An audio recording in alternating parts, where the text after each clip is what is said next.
All right, so I've been thinking a little bit more and, well, more so guided a little bit more to what is going on. So what I had said last night is that there's things that I'm being guided to, and this is kind of my personal video, but at the same time I'm sharing my story, so, Anyway, I was just watching a video earlier, and they were talking about how Moses or something had connected with probably did like an ayahuasca thing or something and connected with these certain beings. I'm gonna have to look up the name and everything and look a little more into it.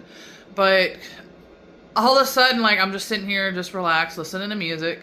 Like, I just got done sharing the Witcher song and everything because that was on my playlist. One of the songs that I had saved. Anyway, so I'm sitting there just relaxed, listening to music because in a little bit I'm gonna start working out. And then all of a sudden, the thought came back of that video. This is how guidance works. So just kind of a little tip in a way, if you're still watching the video from what I just said earlier. Anyways, but yeah, so a little tip for you. So this is how spirit communicates too. All right, so it basically, give me a second. I had that feeling because I was like, hold on, I'm being blocked from the guidance. My little man came in. What? Little man don't want to be on there now. Little man's got to be a little shy. What happened, little man?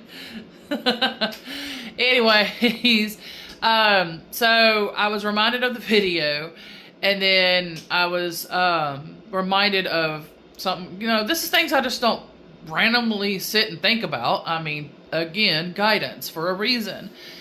And so I was remembering and I'm talking vivid dream. I mean, this happened. This was not no sleep paralysis and whatever other excuse that people want to come up with. If that makes you feel better, then that makes you feel better. Go ahead. All right. Anyways, I know my reality.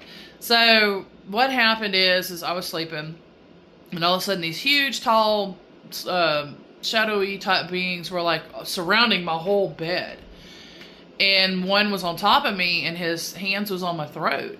But he wasn't squeezing or anything. It was just enough to pin me down, pretty much. Just keep me there, not move. And they were repeating these words over and over and over. And they were making me repeat these words over and over. And I was trying not to. And this was still at the moment right before my awakening.